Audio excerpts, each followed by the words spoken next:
দেশকে ভালোবাসা যেখানে আমি জন্ম নিলাম, জন্মভূমির প্রতি একটি দায়িত্ব এবং কর্তব্য থাকে। আমার মনে হয় সেই জন্য প্রথমে তাকে ভালোবাসা উচিত।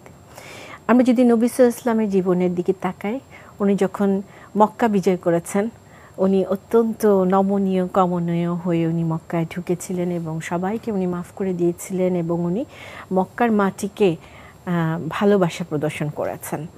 তো যদিও ওনার দীর্ঘ জীবন এবং মদিনাতেই ওনার শেষ পর্যন্ত আল্লাহ সুবহানাহু ওয়া তাআলা ওনাকে মদিনাতেই নিয়ে গেছেন, ওখানেই উনি আছেন।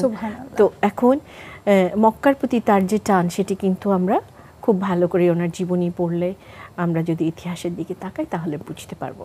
দেশকে ভালোবাসার অর্থ কি? আমি সৎ থাকবো, আমি সঠিক কাজটি করব, আমি কোনো রকম অন্যায় করব না, অন্যায়ের প্রতিবাদ করব, ভালো কাজের উপদেশ দেব।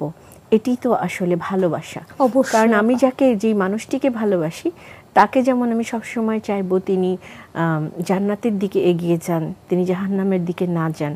নিজের জন্য যেমন ভালোবাসি নিজেকে সবচেয়ে বেশি, তেমনি অন্যকে ভালোবাসার, অন্যকে ভালোবাসার মাধ্যমে আমার দেশটা আমাকে কতখানি দিয়েছেন। আমি এই দেশে বড় হচ্ছি, এখানকার অক্সিজেন, এই জায়গা থেকে আমি অক্সিজেন আহরণ করছি, সব কিছু মনে করে দেশকে উন্নতির দিকে নিয়ে যাওয়াই হচ্ছে দেশকে ভালোবাসা। এবং উন্নতি হচ্ছে মানবিক উন্নতি, আর্থিক উন্নতি, সব দিকের উন্নতি মিলিয়েই দেশকে ভালোবাসা। দেশকে ত্যাগ করার কোনো কারণই নেই। অটোমেটিক বিকাশ করতে সেট করুন অটোপে। বিকাশ থাকলে আর কি লাগে।